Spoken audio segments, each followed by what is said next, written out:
الحمد لله وكفى سلام على عباده الذين اصطفى أما بعد فأعوذ بالله السميع العليم من الشيطان الرجيم بسم الله وباسم عرش كتاب الله الرحمن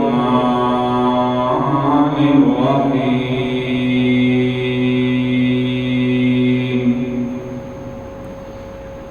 شهر رمضان الذي أنزل فيه القرآن هدى للناس وبينات من الهدى والفرقان فمن شهد منكم الشهر فليصم قال رسول الله صلى الله عليه وسلم من صام رمضان إيمانا واحتسابا غفر له ما تقدم من ذنبه صدق الله مولانا العظيم رب اشرح لي صدري ويسر لي أمري واحلل عقدة من لساني يفقهوا قولي رب زدني علما رب زدني علما رب زدني علما سبحانك لا علم لنا إلا ما علمتنا إنك أنت العليم الحكيم يا رب صل وسلم دائما أبدا على حبيبك خير الخلق كلهم تمام احباب پیارے پیغمبر صلی اللہ علیہ وسلم کی ذات پر صلوات کی نیت سے بآواز بلند درود پاک پڑھیں اللهم صل على محمد وعلى آل محمد كما صليت على إبراهيم وعلى آل إبراهيم إنك حميد مجيد اللهم بارك على محمد وعلى آل محمد كما باركت على إبراهيم وعلى آل إبراهيم إنك حميد مجيد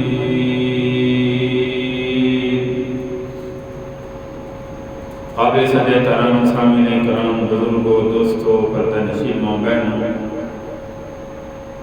ماہ مبارک کے آخری لمحات ہیں اور آخری عشرہ چل رہا ہے حضرت امی عائشہ صدیقہ رضی اللہ تعالی عنہا جن کی وفات بھی ماہ مبارک کے اندر ہوئی تقریباً 17 رمضان مبارک جو ہے وہ آپ کی وفات کا دن ہے اور 21 رمضان مبارک خلیفہ چہارم داماد مصطفیٰ سیدنا علی المرتضی شیر خدا رضی اللہ تعالی عنہ کی وفات کا دن ہے امی عائشہ صدیقہ رضی اللہ تعالی عنہ فرماتی ہیں کہ پیارے پیغمبر صلی اللہ علیہ وسلم نے آپ کو ارشاد فرمایا جب رمضان المبارک کا آخری عشرہ شروع ہو تو اس آخری عشرہ میں اللہم اجرنی من النار یہ دعا جو ہے وہ پڑھا گیا اے اللہ مجھے جہنم سے آزادی عطا فرما یہ چھوٹی چھوٹی دعائیں ان کے ساتھ ترجمے بھی جو ہے وہ یاد کیا کریں انسان جو وظیفہ کر رہا ہے تسبیح پڑھ رہا ہے مسلمان کو پتہ ہونا چاہیے کہ میں اس میں اپنے اللہ سے کیا مانگوں تو پہلے عشرہ کی دعا دوسرے عشرہ کی دعا اور تیسرے عشرہ کی دعا تیسرا عشرہ جو ہے وہ چل رہا ہے تفصیلاً آپ کے سامنے ہر عشرہ کی دعا کا جو ہے وہ ذکر کیا گیا آخری عشرے کی دعا ہے اللہم اجرنی من النار پوری امت کے لیے مانگے تو اللہم اجرنا من النار، اے اللہ ہم سب کو جہنم کی آگ سے آزادی عطا فرما۔ تو اس لیے اللہم اجرنا من النار جتنا ہو سکے اس کی تصویر ہے وہ اس آخری عشرہ میں کرنے کی کوشش کریں۔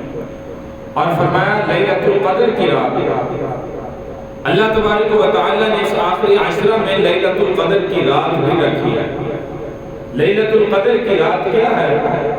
کلام مجید فرقان حمید بھی اس کا مکمل نقشہ جو ہے وہ کھینچتا ہے، اور حضور علیہ السلام نے بھی فرمایا ایک مرتبہ اپنے خیمہ کے اندر موجود تھے، حدیث پاک کے اندر جو ترکی خیمہ کے الفاظ آتے ہیں، اعتکاف کی حالت میں تھے، تو پیارے پیغمبر صلی اللہ علیہ وسلم خیمہ سے باہر تشریف لائے تاکہ مسلمانوں کو بتائیں کہ لیلۃ القدر کی زندگی میں رمضان کے آخری عشرے میں جب بھی یہ رات آئے گی وہ لیلۃ القدر کی رات ہے، تعجب کے ساتھ۔ وہ 21 تھی یا 23 تھی یا 25 تھی یا 27 تھی یا 29 تھی۔ تو حضور علیہ السلام باہر تشریف لائے، دیکھا کہ دو مسلمان آپس میں جھگڑ رہے ہیں۔ جھگڑا یاد رکھیے اتنی بری چیز ہے جو انسان کی نیکیوں کو بھی ختم کر دیتا ہے۔ اس لیے آپس میں کسی کے ساتھ تعلقات خراب ہیں، کسی کے ساتھ جھگڑا ہے، تو زندگی کے اندر جو ہے وہ صلح کرے۔ صلح کرنے والا، صلح میں پہل کرنے والا اللہ تعالیٰ کو یہ ادا جو ہے وہ بڑی پسند ہے، اور وہ مسلمان جو ہے وہ بڑا پسند ہے۔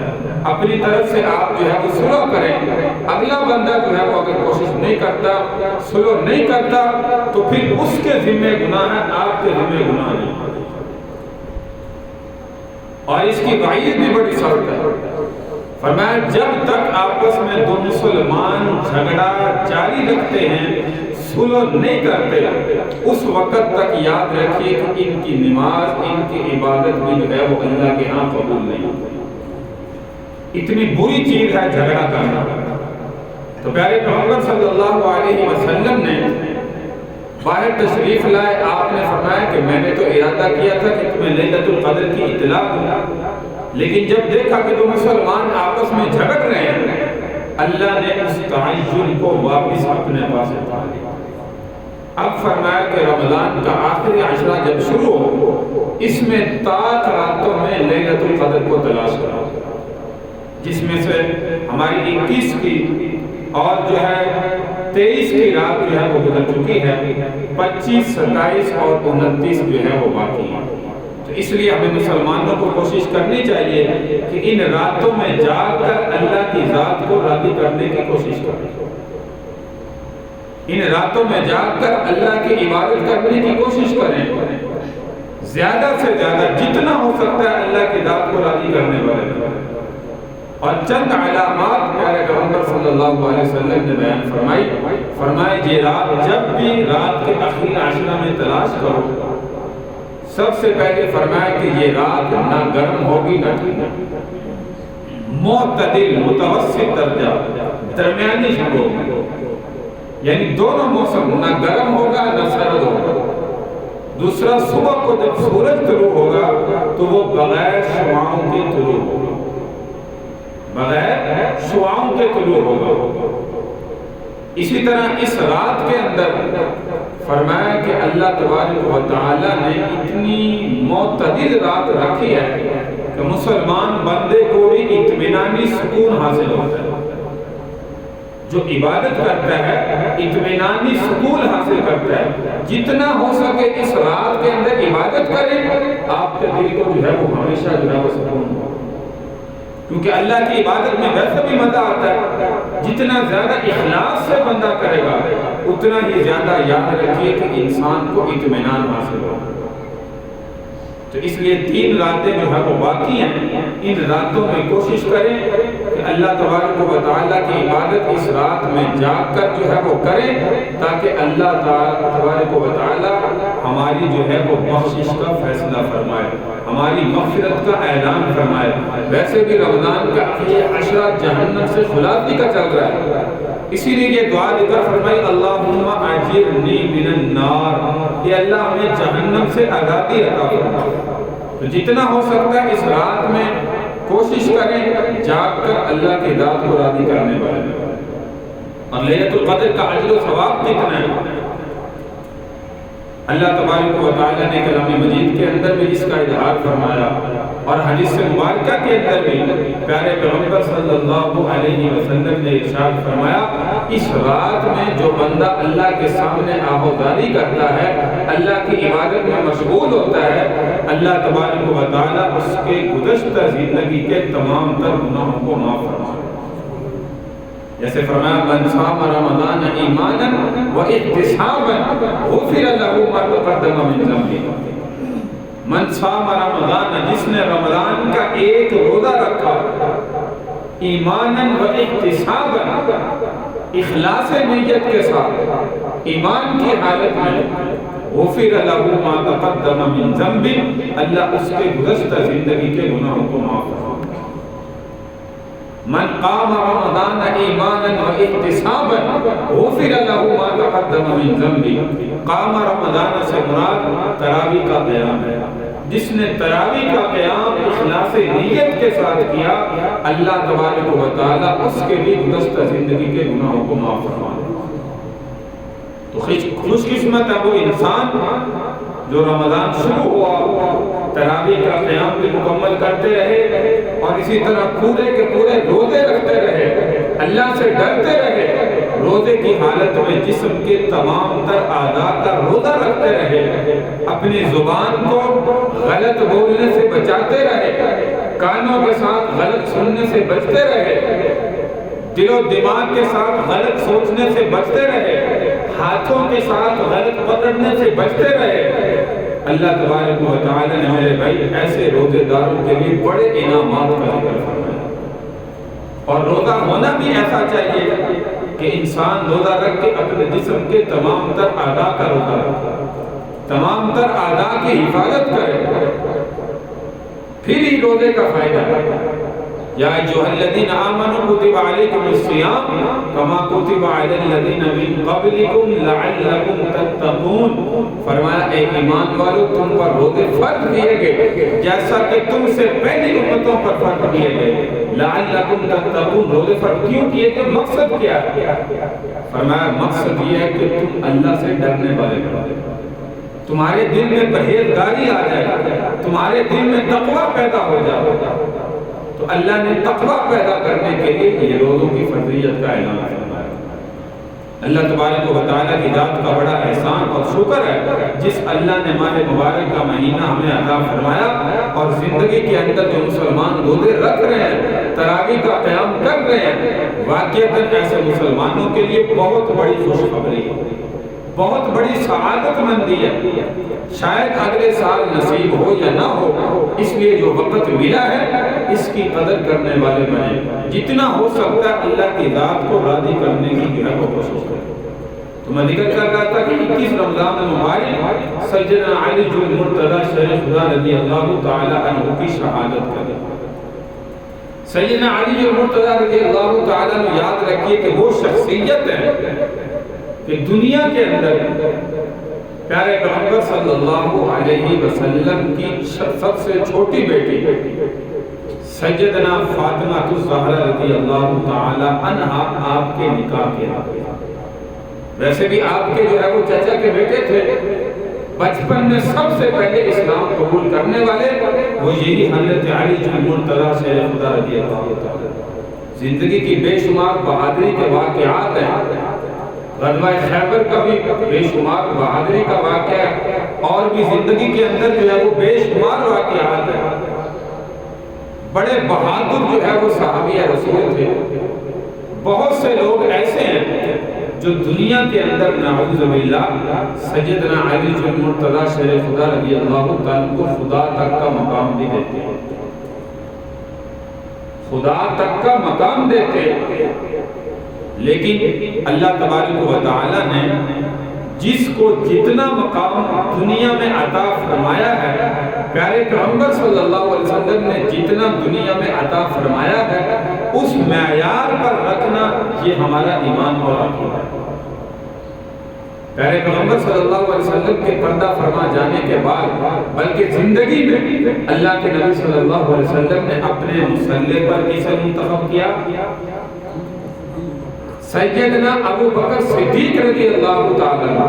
اس وقت حضرت عمر بن خطاب رضی اللہ تعالیٰ بھی موجود تھے، عثمان غنی دوہرے داماد رسول بھی موجود تھے، اور پیارے پیغمبر صلی اللہ علیہ وسلم کے یہ داماد چاچا کے بیٹے بچپن میں کلمہ پڑھنے والے آپ کے جو ہے وہ داماد یہ بھی موجود تھے، سیدنا علی المرتضیٰ شیر خدا رضی اللہ تعالیٰ عنہ۔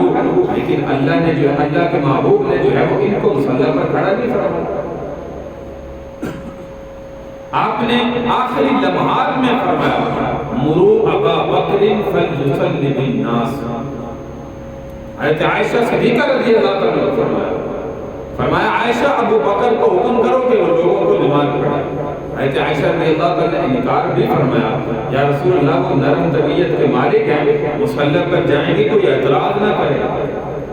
تو اللہ کے نبی نے دوبارہ پھر فرمایا مرو ابا بکر فلیصلی بالناس۔ تو حضرت ابو بکر صدیق رضی اللہ تعالیٰ، بلکہ روایات میں آتا ہے کہ حضرت عمر بن خطاب رضی اللہ تعالیٰ مصلی نبوی کے پیچھے صف کے اندر موجود تھے۔ جیسے اطلاع ملی کہ اللہ کے نبی نماز پڑھانے نہیں آ رہے تو حضرت عمر رضی اللہ تعالیٰ عنہ کو صحابہ نے آگے مصلی پر کھڑا کیا۔ جیسے ہی تکبیر کہی اللہ اکبر، حضرت عمر رضی اللہ عنہ کی آواز اللہ کے محبوب کے کانوں میں ہوئی تو آپ فوراً جو ہے وہ غصے میں فرمایا ابو بکر کو کہو کہ وہ لوگوں کو نماز پڑھائے، عمر کو پیچھے کرو۔ یہ صحابہ کو دنیا کو بتانا چاہتے ہیں کہ میرے بعد خلافت کا حقدار ہے اول نمبر پہ تو وہ صدیق اکبر رضی اللہ عنہ۔ یہ نہیں کہ دوسرے صحابہ کا مقام نہیں ہے، نعوذ باللہ، ہر صحابی کا میں نے کہا اپنا اپنا معیار ہے، اپنا اپنا مقام ہے۔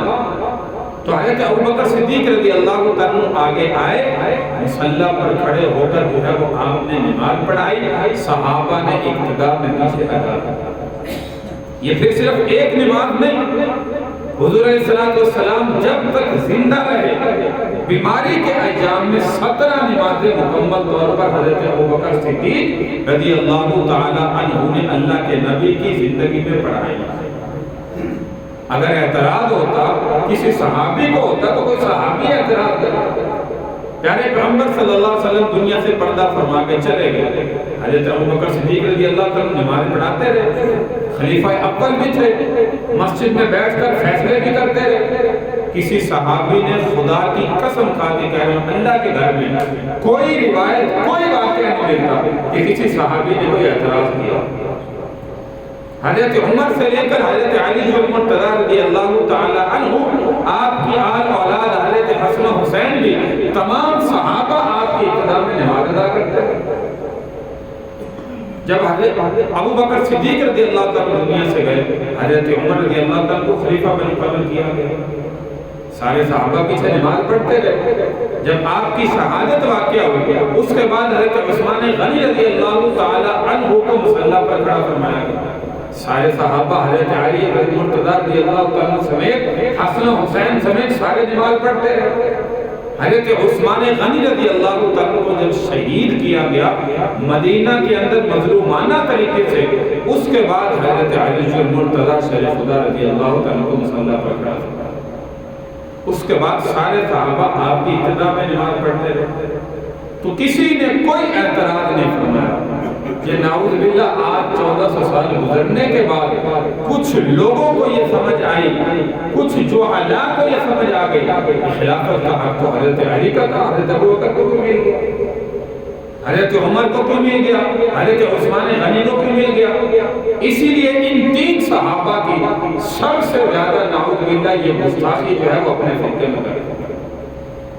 اللہ تبارک و تعالی ہم سب کی جو ہے وہ اس چیز سے حفاظت فرمائے۔ میرے بھائی انجانے کے اندر بھی صحابہ کی گستاخی جو ہے وہ قابل قبول نہیں، ایسا سمجھیے کہ جہنم میں جانے کا ذریعہ تمام تر صحابہ حضرت ابوبکر صدیق رضی اللہ عنہ سے لے کے پوری زندگی کے لیے یہ عقیدہ یاد رکھیے، ادنا سے ادنا صحابی کا مقام اتنا بڑا ہے کہ ساری دنیا کے کتب ابدال مل جائیں، اولیاء اللہ مل جائیں، ولی اللہ مل جائیں، صحابہ کی خود پاؤں سے نہیں، جوتی سے بھی نہیں، ان کے گھوڑوں کے کھوروں سے اڑنے والی جو خاک ہے، مٹی ہے، دھول ہے، خدا کی قسم اس کا مقابلہ بھی ساری دنیا کے کتب ابدال مل کر نہیں کر سکتا۔ یہ اللہ نے صحابہ کو مقام عطا فرمایا، جنت کے سرٹیفکیٹ کا اعلان قرآن میں فرمایا۔ تو میں ذکر کر رہا تھا، یہ تھوڑی سی بات آپ کو عقیدے کی سمجھائی ہے کہ حضرت علی جو مرتضیٰ رضی اللہ عنہ کو کچھ لوگ اسی لیے وہ نعرہ لگاتے ہیں، نعرہ حیدری یا علی مدد، نعوذ باللہ۔ مدد کرنے والی ذات تو صرف اللہ کی ذات ہے۔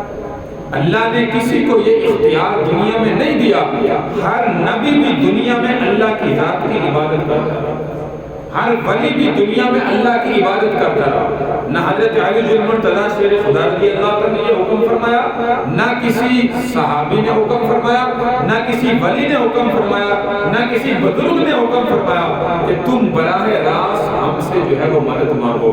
نہ زندگی میں کسی نے ان سے مدد مانگی، ان کے جانے کے بعد بہت سے لوگ ایسے پیدا ہو گئے جو نعوذ باللہ ان سے مدد طلب کرتے۔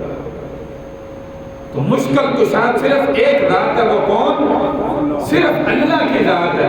اللہ ہی سے اپنی جو ہے وہ ساری مرادیں جو ہے وہ پوری کرنی چاہیے۔ سید عبد المجید ندیم شاہ صاحب رحمۃ اللہ علیہ وہ اپنی تقریر میں اکثر جو ہے یہی فرمایا کرتے تھے، ایاک نعبد و ایاک نستعین، تیری عبادت کرتے ہیں، تجھ سے مدد مانگتے ہیں، یہ ترجمہ نہ کیا کرو۔ وہ کہتے تھے تیری ہی عبادت کرتے ہیں، تجھ ہی سے مدد مانگتے ہیں۔ وہ کہتے تھے اپنے دلوں پر ہی کی ضرب لگاؤ، جب ہی کو ختم کرتے تو پھر اور کا بھی جو ہے وہ اشتراک سے ہو جائے کہ شاید یہ بھی مدد کرنے والے ہیں اور فلاں بزرگ، فلاں نبی، فلاں صحابی بھی مدد کرنے والے ہیں۔ اس لیے وہ کہتے تھے ہی کی ضرب اپنے دل پر لگاؤ کہ صرف تیری ہی عبادت کرتے ہیں، تجھ ہی سے مدد طلب کرتے ہیں، تیرے علاوہ کوئی عبادت کے لائق ہے ہی نہیں، تیرے علاوہ مدد طلب کرنے والے ہم کسی سے مانگ ہی نہیں سکتے۔ تو سیدنا علی المرتضیٰ شریف خدا رضی اللہ عنہ کی شہادت 21 رمضان المبارک کو ہوئی۔ آپ کی شہادت کیسے ہوئی؟ حضرت ابو بکر صدیق رضی اللہ تعالیٰ عنہ صحابی رسول ہیں، خلیفہ اول، جو اپنی وفات آپ دنیا سے رخصت ہوئے۔ اس کے بعد تینوں خلفاء کو مظلومانہ طریقے سے شہید کیا۔ باغیوں نے سر اٹھانے مدینہ میں شروع کیے۔ سب سے پہلے حضرت عمر بن خطاب رضی اللہ تعالیٰ عنہ پر آپ پر جو ہے وہ فجر کی نماز میں خنجر سے پیٹ پہ حملہ کیا، جس کی تاب نہ لاتے ہوئے 2-3 دن کے بعد حضرت شیر خدا رضی اللہ تعالیٰ کی بھی ایسی شہادت ہوئی، حضرت عثمان غنی کی بھی شہادت ہوئی۔ تو یہ خلیفہ دوم بھی اسی طرح کچھ دن کے بعد شہادت کے رتبے کو پہنچا۔ اس کے بعد حضرت عثمان غنی رضی اللہ تعالیٰ قصر خلافت میں آپ کو 40 دن محصور کیا گیا۔ باغیوں نے اتنا سر اٹھا لیا مدینہ میں کہ صحابہ کا بھی ان کے مقابلے میں مقابلہ کرنا جو ہے وہ مشکل ہو گیا۔ قصر خلافت کے اندر آپ کو 40 دن کے بعد مظلومانہ طریقے سے شہید کیا گیا۔ اس کے بعد حضرت علی المرتضیٰ شریف خدا رضی اللہ تعالیٰ آپ مدینہ چھوڑ کے آپ یہاں سے جو ہے وہ کوفہ میں تشریف لے گئے تھے، تو خلیفۃ الرسول کوفہ کے اندر تشریف فرما تھے۔ تو ان باغیوں نے مکہ میں بیٹھ کر مشورہ کیا کہ اگر ان 3 صحابہ کو ہم شہید کر دیں تو اسلام کا نام و نشان جو ہے وہ انہوں نے سمجھا کہ ختم ہو سکتا ہے، لیکن اللہ نے اسلام کو بلند کرنا تھا۔ اسلام الحمدللہ اس وقت سے بلند ہے۔ تو ان باغیوں نے بیٹھ کر مشورہ کیا۔ نمبر 1 حضرت علی المرتضیٰ شیر خدا رضی اللہ تعالیٰ عنہ، نمبر 2 حضرت عمر بن عاص رضی اللہ تعالیٰ عنہ، اور نمبر 3 حضرت امیر معاویہ رضی اللہ تعالیٰ عنہ۔ کہنے لگے ان 3 صحابہ کو ہم نے ایک ہی وقت میں، ایک ہی دن میں ضرور جو ہے وہ شہید کرنا۔ اب ان باغیوں نے 3 بندوں کو تشکیل دیا، 3 بندوں کو تشکیل دیا۔ عمر بن عاص رضی اللہ تعالی عنہ کے لیے بھی ایک بندے کو تشکیل دیا جس کا نام بھی عمر تھا، اور دوسرا بندہ ابو بکر بن غالب، اس کو تشکیل دیا کہ تم نے حضرت امیر معاویہ رضی اللہ تعالی عنہ پر حملہ کرا، اور تیسرا بندہ تھا عبد الرحمن ابن ملجم، اس کو کہا کہ تم نے حضرت علی بن مرتضی شیر خدا رضی اللہ تعالی عنہ پر حملہ کرنا اور ایک ہی وقت میں کرنا ہے۔ دن متعین کیا اور کہا فجر کی نماز میں یہ جیسے آئیں، جیسے حضرت عمر رضی اللہ تعالیٰ پر مصلی نبوی پر فجر کی نماز میں ابو لؤلؤ فیروز نامی مجوسی غلام نے حملہ کیا، کہا ایک ہی وقت ہونا چاہیے، فلاں دن فجر کی نماز سارے پھیل جاؤ اور ہر جس جگہ پر ہم نے حملہ کرنا ہے۔ اس وقت یاد رکھیے کہ کوفہ میں حضرت علی بن مرتضی تھے، اور جو ہے مصر کے اندر حضرت عمر بن عاص رضی اللہ تعالیٰ تھے، اور شام کے اندر حضرت امیر معاویہ رضی اللہ تعالیٰ۔ تو یہ تینوں بندے رات کو ان کی تشکیل ہوئی، تینوں چلے گئے کہ فجر کی نماز میں ہر حال میں ہم نے حملہ کرنا ہے، اور حملہ ایسا کرنا ہے حملے سے کوئی بچنا نہیں چاہیے۔ اگر یہ تینوں مسلمان، تینوں صحابی ختم ہو گئے تو ہمارا مقصد پورا ہو جائے گا۔ تو اس رات میں یہ تینوں بندے گئے حملہ کرنے کے لیے۔ فجر کی نماز کا وقت جیسے ہوا، سب سے پہلے حضرت عمر بن عاص رضی اللہ تعالیٰ جو مصر کے اندر تھے، یہ تو فجر کی نماز پڑھانے اس دن اتفاق سے آئے نہیں، جو صحابی ان کی جگہ پہ آئے فجر کی نماز پڑھانے کے لیے وہ شہید ہو گئے۔ اور دوسرے نمبر پر حضرت امیر معاویہ رضی اللہ تعالیٰ عنہ ملک شام کے اندر وہ فجر پڑھانے کے لیے آئے، ان پر حملہ بھی ہوا لیکن زخمی ہوئے، اللہ نے اس حملے سے جو ہے وہ بچا لیا۔ اور تیسرے نمبر پر خلیفہ چہار سیدنا علی بن مرتضی شیر خدا رضی اللہ تعالی عنہ، یہ ابھی فجر کی نماز پڑھانے کے لیے آپ تشریف لائے، جیسے دروازے میں داخل ہوئے عبد الرحمن ابن ملجم نے حملہ کیا، سر کے اندر جو ہے وہ آپ کے تلوار لگی، جس سے جو ہے وہ کافی زخم ہو گیا، اور آپ فوراً گرے۔ فوراً حضرت حسن و حسین بھی تشریف لائے، فرمایا کہ اس بندے کے ساتھ سب سے پہلے دیکھو مجھے قتل کرنے والا کون ہے۔ صحابہ نے فرمایا کہ عبد الرحمن ابن ملجم ہے۔ حضرت علی بن مرتضی شیر خدا رضی اللہ تعالیٰ فرمایا فزت برب الکعبہ، رب کعبہ کی قسم میں کامیاب ہو گیا۔ کیسے کامیاب ہو گیا؟ مجھے قتل کرنے والا ایک کافر ہے، باغی بندہ ہے، مسلمان نہیں ہے۔ اگر مسلمان ہوتا تو شاید میری شہادت نہ ہوتی۔ فرمایا مجھے قتل کرنے والا باغی ہے، کافر ہے، اس لیے فزت برب الکعبہ کے الفاظ زبان سے ارشاد فرمایا، فرمایا رب کعبہ کی قسم میں کامیاب ہو گیا۔ اور حضرت حسن حسین کو فرمایا اس کے ساتھ وہی سلوک کرنا جو قصاص کا کیا جاتا ہے، پہلے اس کو بیٹھ کر جو ہے وہ اطمینان سے کھانا کھلاؤ، نرم بستر دو، اس کے بعد قصاص کا بدلہ جو ہے وہ اس سے دے۔ تو حضرت علی بن مرتضی رضی اللہ تعالیٰ 21 رمضان المبارک کو آپ کی شہادت جو ہے وہ واقع ہوئی۔ اس کے بعد وقت گزرتا گیا، اور اس کے بعد آپ جانتے ہیں کہ نواسۂ رسول حضرت حسن رضی اللہ تعالیٰ جو آپ کے بڑے بیٹے تھے، ان کو بھی زہر دے کر جو ہے وہ شہید کیا۔ اس کے بعد وقت گزرتا رہا، میدان کربلا سجا۔ میدان کربلا کے اندر تمام صحابہ کی، آل رسول کی، خاندان کی، نواسۂ رسول کی، اور آپ کے چھوٹے چھوٹے جو ہے وہ نواسوں کی اولاد جو تھی، ان کو میدان کربلا کے اندر جو ہے وہ شہادت کا رتبہ دیا گیا۔ تو یہ بڑا خاندان مظلومانہ طریقے سے، اس طریقے سے باغیوں نے جو ہے وہ اپنی زندگی میں شہید کیا۔ اللہ تبارک و تعالی نے شہادت کا رتبہ، شہادت مومن کے لیے جو ہے بہت بڑا رتبہ ہے۔ اللہ کلام مجید میں فرماتے ہیں وَلَا تَقُولُوا لِمَنْ يُقْتَلُ فِي سَبِيلِ اللَّهِ أَمْوَاتٌ بَلْ أَحْيَاءٌ وَلَٰكِن لَا تَشْعُرُونَ، فرمایا تم یہ نہ کہو جو اللہ کے راستے میں وفات پائے وہ مردہ ہے، بلکہ وہ زندہ ہے، اللہ کے پاس انہیں رزق دیا جاتا ہے، اللہ کے پاس انہیں روزی عطا کی جاتی ہے۔ اور شہادت تو مومن کے لیے تحفہ ہے، موت ویسے بھی آگے مومن کے لیے تحفہ ہے۔ حدیث پاک کے اندر فرمایا الدنیا سجن المؤمن وجنت الکافر، یہ دنیا کی زندگی تو کافر کے لیے جو ہے وہ فرمایا کہ جنت ہے، مومن کے لیے تو قید خانہ ہے۔ موت مومن کے لیے تحفہ ہوتی ہے، مومن تو انتظار میں رہتا ہے کہ کب موت آئے، میں دنیا سے جاؤں، اس سے چھٹکارا ملے، مجھے اچھی زندگی ملے۔ لیکن آج نعوذ باللہ ہمیں موت سے ڈر کیوں لگتا ہے؟ کیونکہ ہمارے اعمال اچھے نہیں، ہمارے اعمال مسلمانوں والے نہیں رہے، ہمارے اعمال غیروں والے بن گئے۔ اس لیے ہمیں موت سے ڈر لگتا ہے۔ ابھی تو میری بڑی زندگی پڑی، ابھی عیش و عشرت کر لوں، من چاہے زندگی گزار لوں، ابھی تو بڑا عرصہ پڑا ہے، ابھی تو میرے بال سفید ہونے شروع ہوئے ہیں۔ بچہ سوچتا ابھی تو میں جوان ہوں گا، میری شادی ہوگی، میرے بچے ہوں گے، اس کے بعد بوڑھا ہوں گا، پھر شاید وفات آئے۔ لیکن اپنے جنازے اپنے کندھوں پر اٹھا کر بھی ہم لے جا رہے ہیں، معصوم بچے کا بھی لے جا رہے ہیں، جوان بچے کا بھی لے جا رہے ہیں، نوجوان کا بھی لے جا رہے ہیں، بوڑھے کا بھی لے جا رہے ہیں، ہر ایک کا جنازہ اٹھا کر قبرستان میں دفن کر رہے ہیں۔ پھر بھی کہتے ہیں ہماری زندگی تو بڑی پڑی ہے، فلاں فوت ہوا، میں تو فوت نہیں ہوا۔ تو میرے بھائی رمضان مبارک کے آخری لمحات ہیں، ان رمضان کے آخری لمحات کی قدر کرنے والے بنے۔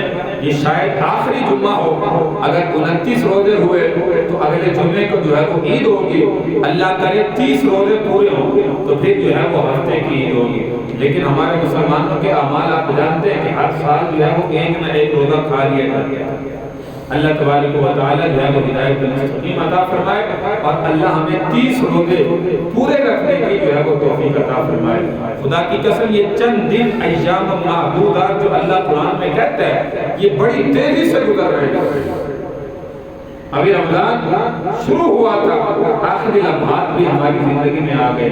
اللہ ہمارے روزوں کو قبول فرمائے، تراویح کے قیام کو قبول فرمائے، عبادات کو قبول فرمائے۔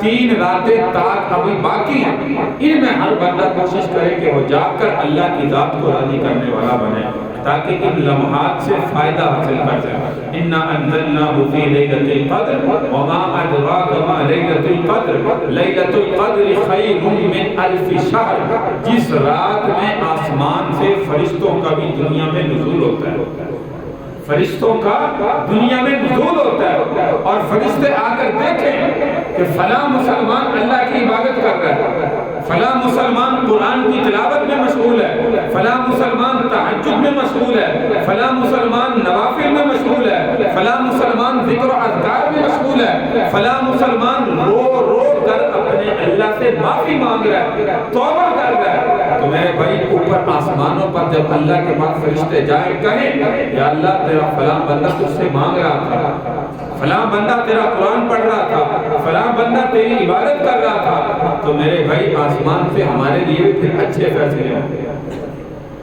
اور اگر سوئے ہوں گے، ہے تو حدیث مبارکہ کی الفاظ کے مطابق جو ہے جس نے عشاء کی نماز پڑھی پھر فجر کی نماز پڑھی، وہ ایسے ہے ساری رات عبادت میں، لیکن وہ اجر و ثواب اللہ عطا کرتے ہیں۔